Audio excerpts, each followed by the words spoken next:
నమస్తే, welcome to 99 TV. విదేశీ media భారతదేశం మీద కత్తి కట్టిందా, కక్ష కట్టిందా, విషం చిమ్ముతోందా, విషం కక్కుతోందా, వాంతి చేసుకుంటోందా? ఎందుకింత దుగ్ధ భారతదేశం మీద? ఏ నేరం చేసింది భారతదేశం? స్వతంత్రంగా తన జీవన విధానాన్ని ప్రకటించుకొని ఆ లైన్స్లో వెళ్తున్న భారతదేశం అంటే ఈ కడుపులో కత్తులు పెట్టుకొని తిరుగుతున్న విదేశీ మీడియా, దాని వెనకాలన్న శక్తులు, వాటి కథ కమామిషు సమగ్రంగా వివరించడానికి మనతో ఉన్నారు geo political affairs expert senior journalist Suresh Kochattil గారు. సురేష్ గారు నమస్తే. నమస్కారం. కడుపులో కత్తులు పెట్టుకొని తిరుగుతుందా, విష భాండం పెట్టుకొని తిరుగుతుందా సార్ విదేశీ మీడియా? వాళ్ళకి ప్రాబ్లం ఏంటంటే భారతదేశంలో ఒక స్లమ్ డాగ్ మిలియనర్స్ సినిమా లాగా చూస్తున్నారు వాళ్ళు. మన వాళ్ళ తప్పు, అది వాళ్ళ తప్పు కూడా కాదు. మన వాళ్ళకి ఒక వైట్ స్కిన్ సిండ్రోమ్ అనే ఒక సిండ్రోమ్ ఉంది. అదేంటంటే లోకల్గా ఎవడైనా ఒక అవార్డు ఇచ్చింది అనుకోండి, అది పనికిరాదు. ఏదో ఒక గద్దర్ అవార్డో, నేషనల్ అవార్డో, నంది అవార్డు ఇస్తే సరిపోదు. నాకు ఆస్కర్ రావాలి, లేకుంటే గ్రామీ రావాలి. ఎందుకంటే అది వైట్ స్కిన్ వాడు ఇచ్చింది నాకు. అఫ్కోర్స్ అక్కడ ఇప్పుడు ఆఫ్రికన్ అమెరికన్స్ కూడా ఉన్నారనుకోండి, కానీ ఒక white skin syndrome, international acceptance రావాలి. నాకు లోకల్ యాక్సెప్టెన్స్ సరిపోదు. సో మన వాళ్ళు ఏం చేస్తారంటే ఒక క్రెడిబిలిటీ కోసం నేను వాషింగ్టన్ పోస్ట్లో ఆర్టికల్ రాశాను. నేను టైమ్స్ ఆఫ్ ఇండియాలో రాశాను, లేకుంటే ఎకనామిక్ టైమ్స్లో రాశాను కాదు. ఈ ప్రాబ్లం. ఇప్పుడు మోదీ గారు ఈసారి ఫారిన్ యూరోపియన్ టూర్కి వెళ్ళినప్పుడు మనం చూసే 2 ఇన్సిడెంట్స్ జరిగింది. ఒకటి, సో కాల్డ్ ప్రెస్ కరెస్పాండెంట్ ఒక లింగ్ అని చెప్పి ఒక ఆమె మోదీ గారి మీద ప్రశ్నలు అడగడం మొదలుపెట్టారు. సో అది పెద్ద కాంట్రవర్సీ అయింది. తర్వాత ఆమెను ప్రెస్ కాన్ఫరెన్స్ పిలిచారు. అక్కడ కూడా ఆమె ప్రశ్న అడిగి జవాబు కోసం వెయిట్ చేయటట్టు ఆమె మళ్ళీ అడుగుతుంది. మీరు ఇట్లనే జవాబు ఇవ్వాలని చెప్తుంది ఆమె. సో సిబి జార్జ్, మన ఐఎఫ్ఎస్ ఆఫీసర్, చాలా క్లియర్గా చెప్పారు, నా ప్రెరోగేటివ్, మీరు ప్రశ్న అడిగారు, జవాబు ఇవ్వాల్సింది నేను. You cannot tell me how to answer it. Okay, నేను చెప్తాను మీకు అని చెప్పి సెట్టింగ్ పెద్ద హిస్టరీ చెప్పారు ఆయన. ఇస్లాం, ప్రాఫెట్ ముహమ్మద్ బతుకున్నప్పుడు ఇస్లాం ఇండియాకి వచ్చింది, మీకు తెలుసా అని అడిగారు. జీసస్ క్రైస్ట్ చనిపోయింది, ఇమ్మీడియట్గా క్రిస్టియానిటీ ఇండియాకి వచ్చింది, యూరోప్ కూడా రాలేదు అప్పుడు దాకా, మీకు తెలుసా అని అడిగారు. మీరు అడుగుతున్నారు మిమ్మల్ని ఎట్లా ట్రస్ట్ చేయాలి ఇండియాని? మా కాన్స్టిట్యూషన్ ఉంది, మా కోర్ట్స్ ఉంది, మా దానికి ఎవరికైనా ప్రాబ్లం వేస్తే పోలీస్ స్టేషన్కి వెళ్ళొచ్చు, ఎఫ్ఐఆర్ రిజిస్టర్ చేసుకోవచ్చు, కోర్టుకి వెళ్ళొచ్చు. దేని గురించి? Why should we respect you, why should we అని అడిగిన ప్రశ్నకి ఇది. సో ప్రాబ్లం ఎక్కడ వస్తుందంటే వీళ్ళందరికీ భారతదేశంలో ఇప్పుడు కూడా ఆవులు తిరుగుతుంటారు రోడ్ల మీద, స్నేక్ చార్మర్స్ పక్కన పట్టుని కొడుతుంటారు, టాయిలెట్ లేవు, ఎక్కడ చూసినా అక్కడ కచరా ఉంటుంది. మన తప్పులు మన దగ్గర ఉన్నాయి, లేదని చెప్పట్టు, మన దగ్గర లోపాలు ఉన్నాయి. కానీ వీళ్ళు మనకొక క్లాస్ తీసుకోవడం ఏంటో నాకు అర్థం కాదు. వాళ్ళ దగ్గర ఉన్న ప్రాబ్లమ్స్ గురించి మాట్లాడారు. ఇప్పుడు యూఎస్ మీడియా చూడండి, వాషింగ్టన్ పోస్ట్ ఉండొచ్చు, న్యూయార్క్ టైమ్స్ ఉండొచ్చు, వీళ్ళు ఎప్పుడు చూసినా భారతదేశం వ్యతిరేకంగా న్యూస్ రాస్తూనే ఉంటారు. మీకు గుర్తుంటుంది, ఒక కార్టూన్ మనం చంద్రయాన్ లాంచ్ చేసినప్పుడు ఒక కార్టూన్ న్యూయార్క్ టైమ్స్లో వచ్చింది అనుకుంటాను. వీళ్ళు కోట్ వేసుకొని కొంతమంది ఒక క్లబ్లో కూర్చున్నాడు, ఎలీట్ క్లబ్ అని చెప్పి బోర్డు ఉంది. బయట ఒక ఇండియన్ ఫార్మర్ ఒక ఆవుని తీసుకొని ఆ డోర్ మీద కొడుతున్నాడు. అంటే నేను ఎంట్రీ కావాలి నాకు అని చెప్పేసి, మేము ఎలీట్ క్లబ్లో మేము కూడా వచ్చేసామని చెప్పి. ఆవును ఎందుకు చూపించాలండి? ఫార్మర్ ఎందుకు మన సైంటిస్ట్ ఎందుకు చూపించట్లేదు ఆ కార్టూన్లో? అది వాళ్ళ ఒక ఇమేజ్ క్రియేట్ చేయడం. అంటే మీరు అంతే, you are a British colony, you are not a British colony. 47లో పంపించేసాం వాళ్ళని. Now you are an independent nation. మీరేమంటున్నారు? మమ్మల్ని రెస్పెక్ట్ ఇవ్వండి, వీ రెస్పెక్ట్ అస్. మీ దేశానికి ఒక గెస్ట్గా నేను వచ్చినప్పుడు, మా ప్రధానమంత్రి వచ్చినప్పుడు ఆయనకు రెస్పెక్ట్ ఇవ్వడం మీ బేసిక్ బాధ్యత. రేపు మీ ప్రధానమంత్రి మా దగ్గరకు వస్తే ఇదే ఇట్లా బిహేవియర్ చేస్తే ఎట్లా ఉంటుంది మీకు? ఆమె కాకుండా ఇంకా 20 మంది వాళ్ళ మిగతా కౌంటర్ పార్ట్స్ ఉన్నారు మీడియా నుంచి, వాళ్ళు ఎవరు ఇట్లాంటి బిహేవియర్ చేయలేదే. తర్వాత ఈమె బ్యాక్గ్రౌండ్ చూస్తే తెలిసింది, ఈమె ఒక చైనీస్ ఏజెంట్. ఆమె లాస్ట్ రాసిన ఆర్టికల్ 8 నెలల ముందు, జర్నలిస్ట్ అంట, 8 నెలల నుంచి ఆర్టికలే రాయలేదు. ఓకే, రాసిన ఆర్టికల్స్ అన్నీ ప్రో చైనా. చైనాది మిసైల్ టెస్ట్ చాలా సక్సెస్ఫుల్, టెస్లా ఫెయిల్ అయింది, who the hell is Donald Trump అని చెప్పి ఎట్లాంటి ఆర్టికల్స్ ఉంది. అది కూడా ఏదో అన్నోన్ న్యూస్ పేపర్లో. మన దగ్గర ఒక మలయాళమో లేకుంటే ఒక ఈనాడు సర్క్యులేషన్ తీసుకుంటే వాళ్ళ దగ్గర అన్ని న్యూస్ పేపర్స్ కలుపుకుంటే కూడా సర్క్యులేషన్ రాదు వీళ్ళకి. సో వాళ్ళు మన మీడియా గురించి మన మీద చెప్పడానికి వాళ్ళకి అధికారం లేదు. ఎస్, మనం we are not perfect, we agree with that. మన దేశంలో చాలా ఇష్యూస్ ఉన్నాయి. పావర్టీ ఉంది, ఇన్ఈక్వాలిటీ ఉంది, ల్యాక్ ఆఫ్ ఎడ్యుకేషన్ ఉంది, సివిక్స్ అండ్ జీరో. మన దగ్గర ఎంత చదువుకున్నోడైనా కచరా రోడ్డు మీద వేస్తాడు, తినేసిన ఐస్ క్రీమ్ కప్పులు పక్కన పడేస్తాడు, రోడ్డు మీద స్పిట్ చేస్తాడు, అన్నీ చేస్తారు మన వాళ్ళు. దానికి చదువు అక్కర్లేదు, చదువు లేనోడు చదువు ఇద్దరు చేస్తారు ఈ పనులు. అది ఉన్నప్పుడు కూడా మనం ఇంప్రూవ్ చేసుకుంటూ వస్తున్నాం. మనకు శాటిలైట్ లాంచ్ చేసే నేషన్గా వచ్చాం, మన దగ్గర ఐటీ రెవల్యూషన్ చూస్తున్నాం, మన బయోటెక్ రెవల్యూషన్ చూస్తున్నాం. లోకంకి వెళ్ళే 70-80% వ్యాక్సిన్స్ మన దగ్గర నుంచి వెళ్తుంది. వీళ్ళేం మాట్లాడుతున్నారు, కానీ వీళ్ళేంటంటే మనని చిన్నగా చూపించడం. సో దాంట్లో ఇంకొకటి ఈ ఇష్యూ తర్వాత అదే ఇంకొక నార్వేజియన్ పేపర్లో మోదీ గారిని ఒక స్నేక్ చామర్గా చూపించారు. అంటే వీళ్ళ మైండ్లో అదే ఇమేజ్ అన్నమాట. ఇండియా డెవలప్ నేషన్ కాలేదు, ఇంకా డెవలప్ కాలేదు, మీరు అక్కడే కూర్చోండి, మేము డెవలప్డ్ అయిపోయామని చెప్పేసి. ఇట్లాంటి ఒక యాటిట్యూడ్ వాళ్ళ వైట్ స్కిన్ సిండ్రోమ్లో ఉంది అని వాళ్ళు అంగీకరించలేరు. వాళ్ళు that you have become a develop nation, 5th largest economy. Me economy ఎక్కడ ఉందయ్యా? Norwegian economy. మా ఎకానమీ చూడండి. సరే, మీ హెల్త్, మీ లైఫ్ స్టైల్, మిగతా అన్నీ మీ దాంట్లో ర్యాంకింగ్ చాలా మంచిగా ఉంటుంది. మీ పాపులేషన్ ఎంత? మా ఒక తెలంగాణ పాపులేషన్ కూడా మీ దగ్గర లేరు. మళ్ళీ మీరేం మాట్లాడుతున్నారు? ఇది వీళ్ళ ప్రాబ్లం వాసుదేవన్ గారు. మనం కూడా మన వైపు నుంచి ఈ వైట్ స్కిన్ సిండ్రోమ్ అంగీకరించడానికి మనం ఇలా ఎంత తిరుగుతాం. మీరు చూడండి, మన దగ్గర చార్మినార్ దగ్గర తీసుకోండి. చార్మినార్ లేదు, ఎక్కడైనా కానీ ఉండొచ్చు. ఈవెన్ హైదరాబాద్ ఎయిర్పోర్ట్లో దిగిన ఫారినర్ కనిపించను, వాడు ఎంట 10 మంది ట్యాక్సీ వాళ్ళు పోతారు, వాని ఎట్లా టోపీ వేయాలని చూస్తారు. ఓకే, 400 రూపాయలు 500 రూపాయలకి వెళ్ళే రూటు ఆడు మొత్తం సిటీ అంతా తిప్పి చూపించి సైట్ సీక్ చూపిస్తే 2000 లేకుండా 3000 రూపాయలు గుంజుకుంటాడు. ఇది మన నార్మల్. ఇది అదే టైంలో చార్మినార్ వెళ్ళి వాని ఎంట 10 మంది పడతారు, ఎందుకంటే వైట్ స్కిన్ వాడు. అదే మనం తిరుగుతాం అనుకో, మన ఇంటే ఎవడు రాడు. సో ఇదొక యాటిట్యూడ్ ప్రాబ్లం అది. సో మనం కూడా అదే బయటికి వెళ్ళినప్పుడు మన మీద కూడా ఇదే ఆరోపణ. మీరు చూస్తుంటారు, యుఎస్లో ఇండియన్స్ వ్యతిరేకత, ఆస్ట్రేలియాలో go back to your country అంటున్నారు, న్యూజిలాండ్లో we don't like India sign చేసిన FTA మేము అంగీకరించని చెప్పి అక్కడున్న క్యాబినెట్లో ఉన్న ఒక మినిస్టర్ అంటున్నాడు, బటర్ చికెన్ది మాకు నచ్చదు స్మెల్ అంట. ఇది వీళ్ళ యాటిట్యూడ్. సో మనం కూడా we should also treat them like that. Problem అంటే మనం వాడిని పైకి ఎక్కించి కూర్చుంటాం, మనకి 10 ఫీట్ పైన పెట్టుకుంటాం ఆయన్ని, మనమేమో కింద కూర్చుంటాం. No sorry, we are better than you అని చెప్పి యాటిట్యూడ్ ఉండాలి. సో ఇదే జరిగింది. దీనికన్నా ముందు కూడా చాలాసార్లు భారత వ్యతిరేకంగా ఎకానమిస్ట్ కానీ, మీరు బ్రిటిష్ న్యూస్ పేపర్స్ చూడండి, గార్డియన్ కానీ, వీళ్ళందరూ ఇండియా వ్యతిరేకంగా నెగటివ్ న్యూస్ రాస్తారు. అది ఇప్పుడు కాదు, ఫస్ట్ నుంచే ఉంది అదంతా. ఆపరేషన్ సింధూర్ జరిగినప్పుడు చూసాము, భారతదేశం నుంచి 7 ప్లేన్లు కొట్టేశారని చెప్పి ట్రంప్ చెప్తే వర్బాటిం కోట్ చేశారు. అని ఎవరన్నా అడిగారా? మీ దగ్గర ఏం ప్రూఫ్ ఉంది? ఓకే, మా దగ్గర ఒక ప్లేన్ పడిపోతే, ఒక రఫైల్ పడిపోతే, ఇక్కడ భారతదేశంలో ప్రతి మనిషి దగ్గర ఒక మొబైల్ ఫోన్ ఉంది. ఎవడన్నా వీడియో తీసుంటాడు.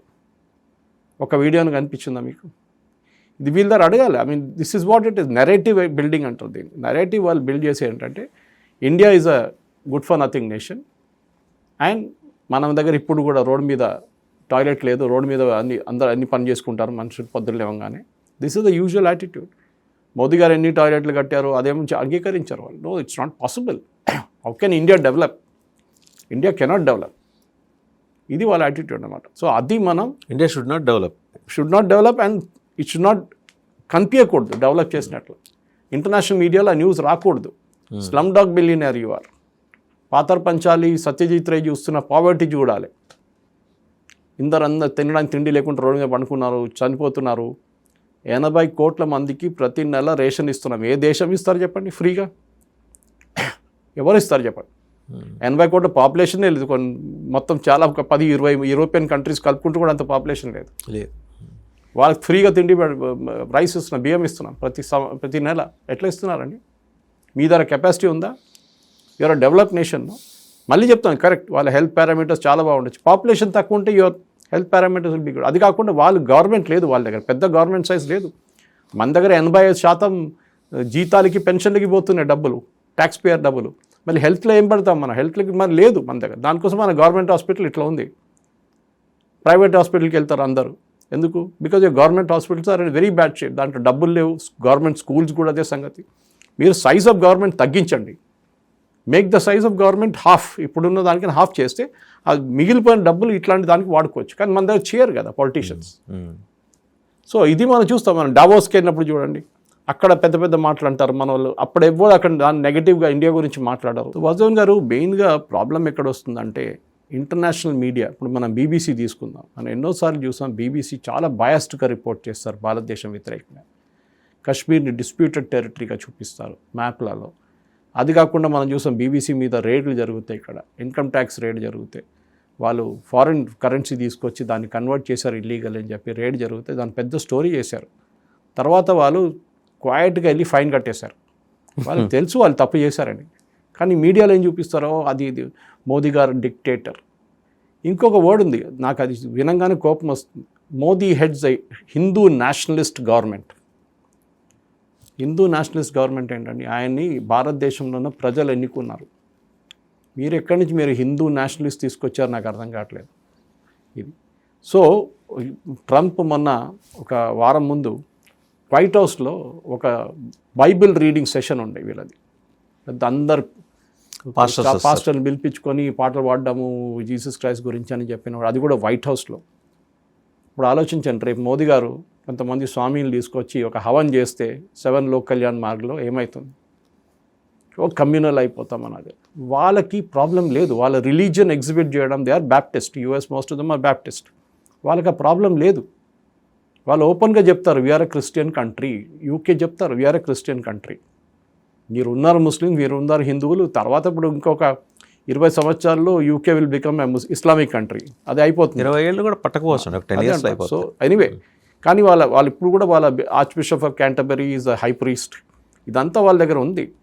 కానీ నేనేం చెప్పానంటే మన దగ్గర భారతదేశం వ్యతిరేకంగా రాయడానికి ఇట్లాంటి వర్డ్స్ యూజ్ చేస్తారు వీళ్ళు, హిందూ నేషనలిస్ట్ గవర్నమెంట్. ఇంకొక మీకు గుర్తుంటుంది, చాలా పెద్ద కాంట్రవర్సీ జరిగింది మన రామ్ జన్మభూమి కేసులో. తీర్పు వచ్చిన తర్వాత మస్జిద్ లేదా అక్కడ గుడి ఉండని తెలిసిన తర్వాత కూడా సైంటిఫిక్ ఎవిడెన్స్ తీసుకొచ్చిన తర్వాత సుప్రీంకోర్టు తీర్పు ఇచ్చిన తర్వాత కూడా ఇంటర్నేషనల్ పబ్లికేషన్ మళ్ళీ దాన్ని బాబ్రీ మస్జిద్ అంటారు. గుడి కట్టినప్పుడు అంట ముస్లిమ్స్ని ఎక్స్క్లూడ్ చేసేసాం, ముస్లిమ్స్ని పక్కన తీసేసాం, భారతదేశంలో ముస్లిమ్స్ వ్యతిరేకంగా అన్ని అత్యాచారాలు జరిగింది. పాకిస్తాన్ ఇండియా విభజనం జరిగినప్పుడు 14th August 1947కి పాకిస్తాన్లో 14% హిందువులు ఉన్నారు. యాక్చువల్లీ దానికన్నా ఎక్కువ ఉండే. వాళ్ళు 14 అంటున్నారు. We have to take their figure for it. ఇప్పుడు 1% కూడా లేరు. ఎక్కడికి వెళ్ళారండి 13% మంది? ఐదర్ చంపేశారు, పారిపోయారు, లేకుంటే వాళ్ళని కన్వర్ట్ చేసేసారు. ఇదే జరిగింది హిందూ పండితులతోని కాశ్మీర్లో. పారిపోండి, లేకుంటే కన్వర్ట్ అయిపోండి, లేకుంటే మనం చంపేస్తాం. అది ఎవరు చెప్పారు? మస్జిద్ నుంచి మాస్క్లో ఉన్న స్పీకర్ల మీద చెప్పారు. అది వాళ్ళు పారిపోయారు పాపం. అప్పుడు ఇట్స్ రిపీట్ ఆఫ్ హిస్టరీ. బంగ్లాదేశ్లో జరిగిన హిందువుల మీద జరిగిన అత్యాచారాల గురించి పబ్లికేషన్స్ ఎవరైనా రాశారా? ఇంటర్నేషనల్ పబ్లికేషన్స్ ఎవరు రాయరు.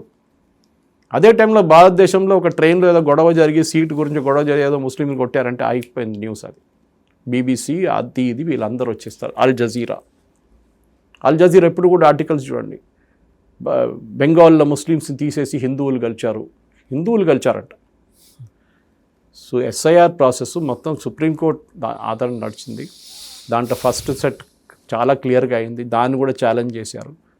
మీరు మీ దేశంలో ఇల్లీగల్గా వచ్చి ట్రంప్ తీసి మిమ్మల్ని బయటకు వేసేస్తున్నారు, మెక్సికన్స్ని, కొలంబియన్స్ని, మిగతా వాళ్ళని. అప్పుడు మీకు ప్రాబ్లం లేదా? అప్పుడు మీరు ఎందుకు మాట్లాడలేదు?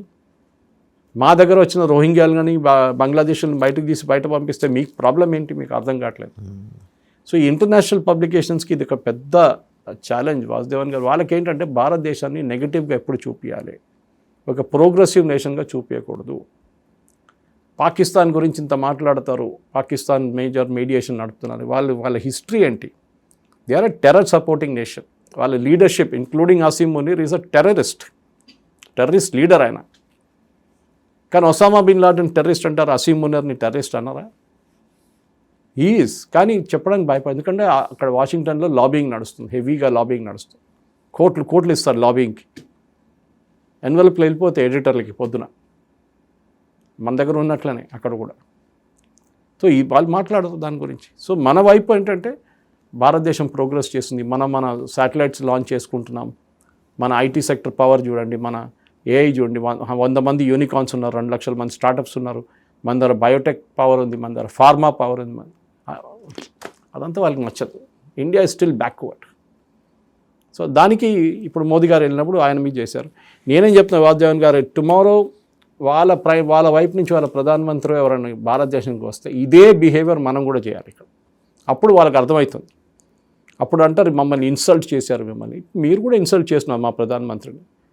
It is not Narendra Modi, మన ప్రధానమంత్రి ప్రధానమంత్రిని ఇన్సల్ట్ చేశారు మీరు, ఫేక్ అలిగేషన్స్ చేసి. ప్రధానమంత్రి మోదీ ప్రెస్ కాన్ఫరెన్స్ చేయటం మీ ప్రాబ్లం ఏంటండి? He will communicate the way he wants to communicate. ఆయన మన్ కీ బాత్లో చేస్తారో, ఆయన సోషల్ మీడియాతో చేస్తారో, ఇన్స్టాగ్రామ్లో పోస్ట్ చేస్తారో, మీకెందుకు? అండ్ మీరు రాసిన స్టోరీస్ ఏంటి? Anti Tesla, anti Trump, pro China రాసిన తర్వాత లాస్ట్ ట్వీట్ ఆమె 2 సంవత్సరాల ముందు చేసింది. అప్పుడు ఆమెకి ఏందో 55 ఫాలోవర్లు ఉండే. ఇప్పుడు సడన్గా బ్లూటిక్ వచ్చేసింది. అండ్ షీస్ ఎవరిచ్చారు బ్లూటిక్కి డబ్బులు ఆమెకి? ఇన్ని రోజులు ఎందుకు బ్లూటిక్ లేదు? బ్లూటిక్ ఫ్రీగా రాదు, డబ్బులు కావాలి మీకు, దానికి పే చేయాలి. అండ్ ప్లస్ రాహుల్ గాంధీని మెసేజ్ చేయడం, ఇంటర్వ్యూ కావాలని చెప్పి. అర్ఫా షెర్వానీ ఆమె ఇంటర్వ్యూ చేస్తుంది. పాకిస్తాన్ అన్న ప్రతి ఛానల్, న్యూస్ ఛానల్ ఆమెను ఇంటర్వ్యూ చేసింది. ఎందుకు? మోదీ గారిని ఒక ఎస్కేపిస్ట్గా చూపించడానికి. అది మన దగ్గర సపోర్ట్ చేయడానికి రాహుల్ గాంధీ లాంటి వాళ్ళు ఉన్నారు ఇక్కడ కూడా. ఈవెన్ నిన్న జరిగిన మెలోడీ ఆమెకు ప్యాకెట్ ఆఫ్ చాక్లెట్స్ ఇస్తే దాని పెద్ద కాంట్రవర్సీ చేశారు. విషయం చేశారు. ఏం ప్రాబ్లం మీకు? ఒక భారతీయ ఒక ఇండియన్ బ్రాండ్, ఆ ప్రోడక్ట్ మీకు బిలీవ్ చేయరు మీరు, 130 కంట్రీస్కి ఎక్స్పోర్ట్ అవుతుంది. అది it is not a new product abroad. కానీ మన దగ్గర మనం చిన్నప్పుడు తింటుండే, అది అప్పుడు ₹1 ఉండేది దాని కాస్ట్. ఇప్పుడు కూడా బ్రాండ్ ఉందంటే 83 నుంచి ఇప్పుడు దాకా ఉందంటే look at the longevity of the brand. అదొక ఇంటర్నేషనల్ డిప్లొమసీ. మనం ఒకటి మాట గుర్తుపెట్టుకోవాలి వాసుదేవన్ గారు, ప్రతి ప్రధానమంత్రి ఆ ప్రెసిడెంట్ ఆ ఫారిన్ కంట్రీకి వెళ్ళినప్పుడు వాళ్ళ దేశంలో ఉన్న ప్రోడక్ట్స్ని ప్రమోట్ చేస్తారు. ట్రంప్ మన చైనాకి వెళ్ళినప్పుడు బోయింగ్ ప్రమోట్ చేశారా? 200 బోయింగ్ కొంటారు అని చెప్పారా? మ్యాక్రాన్ ఇండియాకి వచ్చినట్టు రఫేల్ కానీ మిసైల్స్ ప్రోడక్ట్ అన్నీ అమ్ముకోవడానికి ట్రై చేస్తాడు. ప్రతి దేశంలోనే వాళ్ళ పని ఇది. ఇప్పుడు ఇంటర్నేషనల్ విజిట్ అంటే ఇది, మా దేశంలో ఉన్న ప్రోడక్ట్స్ మీరు కొనాల్సింది, ఇది ఉన్నాయి మా దగ్గర నుంచి పెద్ద లిస్టు. దాని ముందే అన్ని తయారు చేసుకొని ఒప్పందానికి రెడీ పెట్టుకుంటారు. మన వాళ్ళతో 19 ఒప్పందాలు చేసాం, వీళ్ళతో ఇప్పుడు అన్ని మోదీ గారు వెళ్ళి మొత్తం ఒక 50 ఒప్పందాలు అయినాయి, అగ్రిమెంట్స్. అదంతా ఇప్పుడు రియాలిటీ అవుతుంది కాదు. ఎస్పెషలీ మోదీ గారు గల్ఫ్కి వెళ్తే అబ్బా బాబా బాబా, అల్ జజీరా చూడాలి, ఏడుస్తున్నారు వాళ్ళు. యూఏఈతోని మోదీ సంబంధాలు స్ట్రాంగ్ చేసుకున్నారు. ఇస్లామిక్ నేషన్లో వాళ్ళకి తెలియదా భారతదేశంలో ముస్లిమ్స్ని ఎట్లా ట్రీట్ చేస్తున్నారు? ఏం ట్రీట్ చేస్తున్నారు? మా ముస్లిం పాపులేషన్ పెరిగింది మా దగ్గర, మీ దగ్గర ఏమైంది? ఇది అడగాల్సింది. సో దట్ ఈస్ వై ఖతార్ని ఈవెన్ సౌదీ అరేబియా బ్యాన్ చేసి పడేశారు. ఏ గల్ఫ్ కంట్రీ అలౌ చేయరు వాళ్ళని ఎక్సెప్ట్ ఖతార్, ఎందుకంటే వాళ్ళదే అది కాదు Al Jazeera. So this is what I'm saying. Qatar promote చేస్తున్న అల్ జజీరాని సౌదీ అరేబియా బ్యాన్ చేసి పడేశారు. సో మనం కూడా మన వైపు నుంచి బీబీసీలో అంటే బీబీసీలో వచ్చిందా నా స్టోరీ, వండర్ఫుల్ వండర్ఫుల్, చాలా మంచిది. ఇక్కడ లోకల్ ఛానల్లో వచ్చిందా, అది బాగాలేదు. ఇది మన వైట్ స్కిన్ సిండ్రోమ్ మన దగ్గర. ఇదే వాళ్ళు ఎక్స్ప్లాయిట్ చేస్తారు వాసుదేవన్ గారు, అంతే, ఇంకేం చేయట్లేదు వాళ్ళు. వాళ్ళకి తెలుసు మీకు కావాల్సిన అంగీకారం అది. వాడి దగ్గర నుంచి ఒక అవార్డు తీసుకుంటే మీరు ఫుల్ సోషల్ మీడియాలో స్టార్ అయిపోతారు. దాన్ని డబ్బులు ఇచ్చానే అవార్డు తీసుకుంటాడు. మన దగ్గర అదే కదా, 95% ఉన్న మన దగ్గర ఉన్న ఈ సో కాల్డ్ అవార్డ్స్ అన్నీ డబ్బులు ఇచ్చి తీసుకుంటారు, ఫ్రీగా ఇవ్వరు అవార్డు. సో అది మనం గుర్తుపెట్టుకోవాలి. సో మోదీ గారు అబ్రాడ్ పోయినప్పుడు ఆయనకి అంగీకారం ఇచ్చారు, highest honour in their country ఇచ్చినప్పుడు అట మోదీ గారు ఏం చేశారని చెప్పి అవార్డు ఇస్తున్నారు మీరు. ఇది మనం గుర్తుపెట్టుకోవాలి. దట్ అంగీకారం మన దేశానికి, it is not to the individual. ఆయన తీసుకెళ్ళి ఆయన ఇంటికి తీసుకెళ్ళాడు అవార్డు. ఆయన అది ప్రైమ్ మినిస్టర్ ఆఫీస్లో పెట్టుకుంటారు, దాన్ని ఆప్షన్ కూడా చేస్తారు రేపు. తర్వాత ఆప్షన్ చేసి ఆ సంపద నేషనల్ ట్రెజరీకి వెళ్తుంది. సో ఇది ఇంటర్నేషనల్ మీడియా. ఎందుకంటే నాకు ఒకసారి, ఎందుకంటే I'm subscribe to New York Times and Washington Post and Wall Street Journal అన్ని సబ్స్క్రైబ్ చేసి పొద్దున్న లేవగానే చదువుకుంటాను. ఎందుకంటే వాళ్ళది they are about almost 12 hours behind us. నిన్నటి న్యూస్ చూసుకుంటాను ఇవాళ. నేను చూసుకున్నప్పుడు కనిపిస్తుంది మన భారతదేశం గురించి ఒక చిన్న ఆర్టికల్ కూడా ఉండదు. లేనిపోయిన చిల్లర్ ఎక్కడెక్కడో ఉన్నదంతా ఫుల్ హాఫ్ పేజ్ ఇచ్చేస్తారు వాళ్ళు ఆర్టికల్.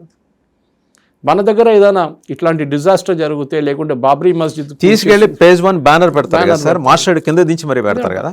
మోదీ గారు చేశారు, మోదీ గారి గురించి క్రిటిసిజం. అరే మణిపూర్లో ఏం జరిగింది? మణిపూర్లో ఏం జరుగుతుందండి? ఇప్పుడు కూకీలు నాగాలు కొట్టుకుంటున్నారు. There is no Hindu groups involve now, tribal groups ఇద్దరు. ఇప్పుడు ఏం మాట్లాడలేదే హిందువుల గురించి, చర్చిలు తగలబెట్టి మాట్లాడలేదే. బికాజ్ నాగాస్ని ఎవరు తీసుకొచ్చారు? అప్పుడున్న మీతి రాజాలు తీసుకొచ్చారు ఈ కుకీలను ఆపడానికి. మయన్మార్ అప్పుడు బర్మా నుంచి వచ్చిన కుకీలను ఆపడానికి నాగాస్ని తీసుకొచ్చారు. పెద్ద స్టోరీ అది. వాళ్ళు తీసుకొచ్చి నడుమిట్లో పెట్టారు so that they cannot enter the Imphal valley. Okay, ఆ నాగాస్ వాళ్ళు ఎట్లా అంటే వాళ్ళు దే కాల్డ్ హెడ్ హంటర్స్, మీకు తెలిసి ఉంటుంది. వాళ్ళు ఇండియన్ రెజిమెంట్ ఒకటి ఉంది నాగాది, తల కోసేసి తీసుకొస్తారు వాళ్ళు 8 ప్రూఫ్ ఎట్లా చంపినావా ఏమని చెప్పినావు అంటే తీసుకో ఇది చూపిస్తారు, ఇట్లా ప్రూఫ్ చూపిస్తారు వాళ్ళు. They called head hunters. Indian రెజిమెంట్లో ఒకటి మోజ అయింది ఒకటి ఇండియన్ ఆర్మీ రెజిమెంట్లో. సో అట్లాంటి పరిస్థితుల్లో మన దగ్గర వచ్చిన ఏదైనా మణిపూర్ జరిగింది, మైనారిటీస్ని మీరేం చేస్తున్నారు, వాళ్ళ మీద అత్యాచారాలు చేస్తున్నారు, నిన్న చెప్పారు కదా, చూసారు. యూఆర్ మీ ప్రెస్ ఫ్రీడమ్ ఇండెక్స్, అరే మా దగ్గర ప్రెస్ మీకన్నా చాలా పెద్ద ప్రెస్ ఉందా బాబు, మా దగ్గర jail layer. Last year 2025 maximum జైల్లో వేసిన నేషన్ సోషల్ మీడియా పోస్ట్ మీద జైల్లో పంపించింది 11,000 మందిని ఈజ్ యూకే. యూకేలో మీరు ఇస్లామిక్ ఫోబిక్ లా ఒకటి ఉంది, మీరు ముస్లిమ్స్ వ్యతిరేకంగా ట్రీట్ చేయలేరు, చేశారో మీరు జైలుకి వెళ్తారు. ఆలోచించండి. సో హిందువుల గురించి లేదు, ఇదే ఖాళిస్తానీలు కెనడాలో కూర్చొని అమెరికాలో కూర్చొని ఆస్ట్రేలియాలో కూర్చొని గొడవ చేస్తారు, యూకేలో కూడా మన ఎంబసీ మీద అటాక్ చేశారు, హై కమిషన్ మీద. అప్పుడు ప్రాబ్లం లేదా? మీ హై కమిషన్ మీద ఢిల్లీకి ఒక చిన్న ప్రొటెస్ట్ చేయగానే ప్యానిక్ అయిపోయారు. ఇది మనం గుర్తుపెట్టుకోవాలి. ఆ రోజు I think Amit Shah ji did a wonderful thing. ఏ రోజు మన ఎంబసీ హై కమిషన్ మీద లండన్లో దాడి చేశారో నెక్స్ట్ డే పొద్దున బ్రిటిష్ హై కమిషన్ బయట ఢిల్లీలో చాణక్యపురిలో సెక్యూరిటీని తీసేశారు అంతే. లేకుంటే దాని పక్కన కూడా మీరు వెళ్ళారు, యూఎస్ కానీ యూఎస్ కన్సులేట్ కానీ, వాళ్ళు ప్యానిక్ అయిపోయారు. ఇదండి మీ సెక్యూరిటీ తీసేశారు, మేము ఎట్లా ఉంటాం, మేము ఇక్కడ మా మీద దాడి జరగచ్చు. మీ అక్కడేం చేశారు మా మీద? లండన్లో చేసినప్పుడు మీకు ప్రాబ్లం లేదా? మీ పోలీసు వాళ్ళు పక్కన తమాషా చూస్తున్నారా? We have to fight as a nation. Vasudevan గారు, వీళ్ళ అంగీకారం నాకు అక్కర్లేదు, I don't need their acceptance, we will fight our own battle. ఇది మనం చేయాల్సింది. అండ్ ఈ ఇంటర్నేషనల్ పబ్లికేషన్స్ని మన ఏ లెవెల్లో పెట్టాలి ఆ లెవెల్నే వాళ్ళు పెట్టాలి. ఇప్పుడున్న సోషల్ మీడియాలో that's the biggest advantage you have. You can attack them through there social media. ఆమెను చూడండి, ఆమె ఫేస్బుక్ ఇన్స్టాగ్రామ్ 2 సస్పెండ్ అయిపోయినాయి. ఎందుకు?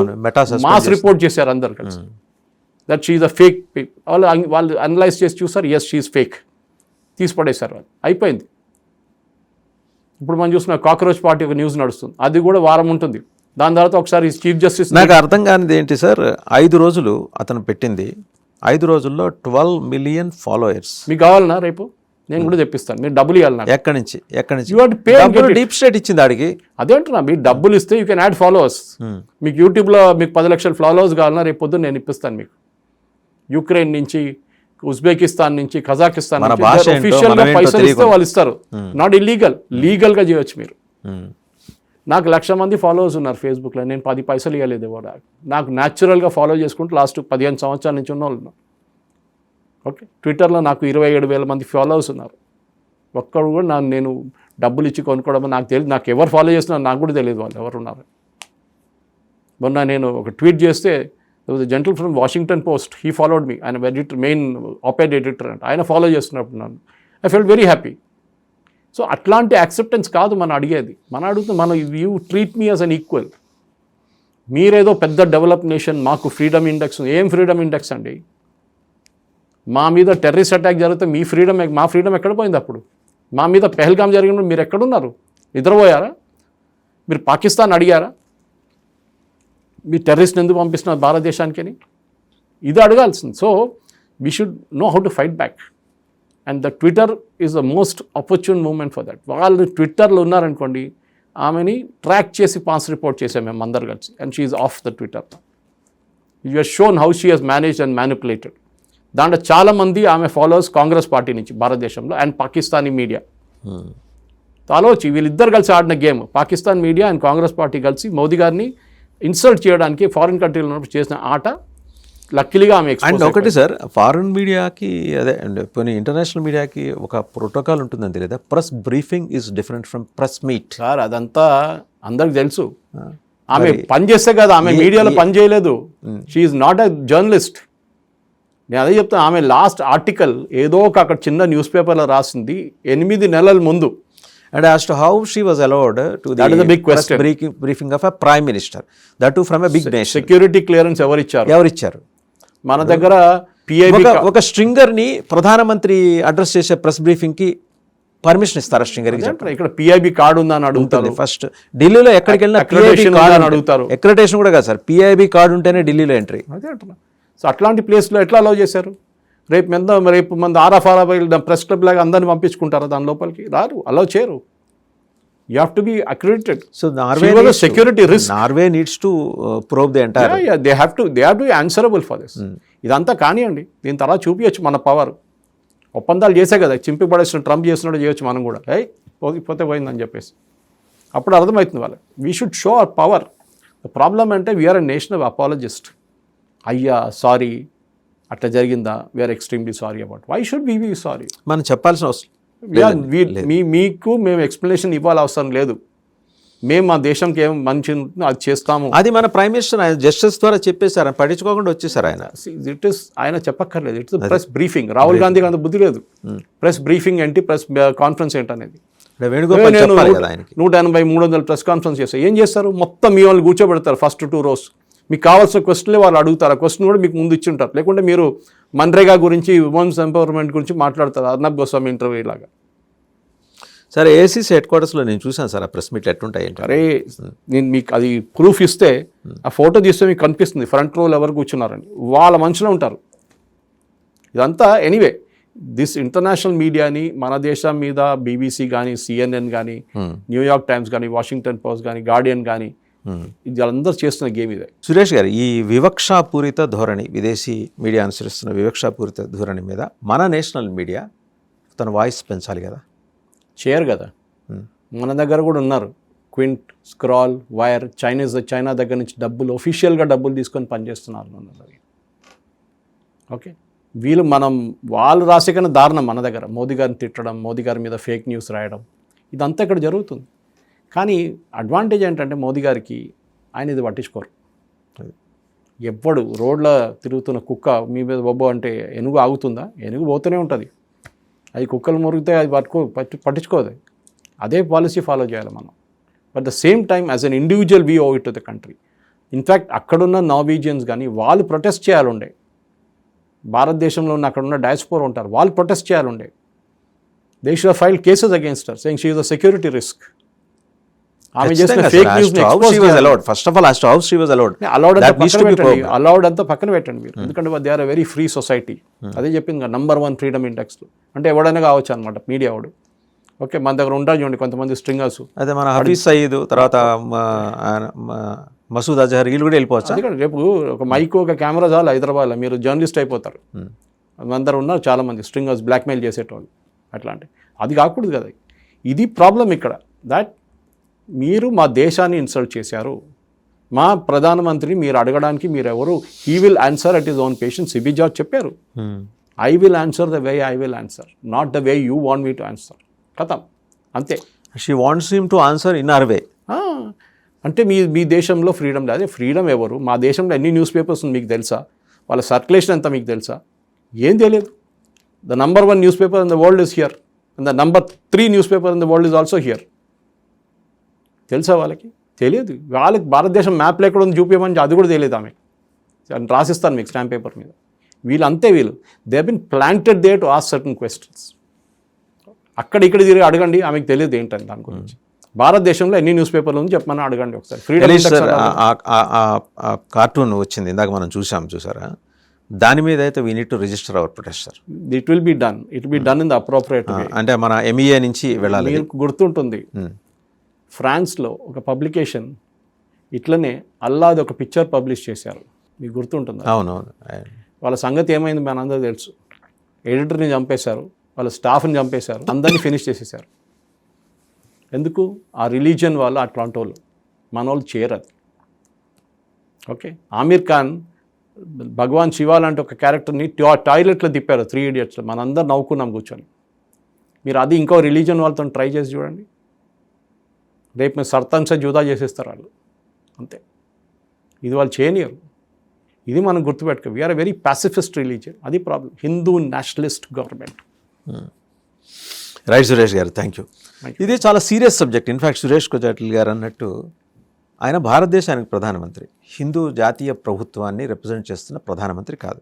భారతదేశంలో అన్ని మతాలు ఉన్నాయి, అన్ని కులాలు, అన్ని వర్గాలు ఉన్నాయి. ఒకటి. రెండోది ఆయన మీద ప్రచురించిన కార్టూన్, పాములు ఆడించడానికి నాదస్వరం వాళ్ళు కూర్చున్నట్టు.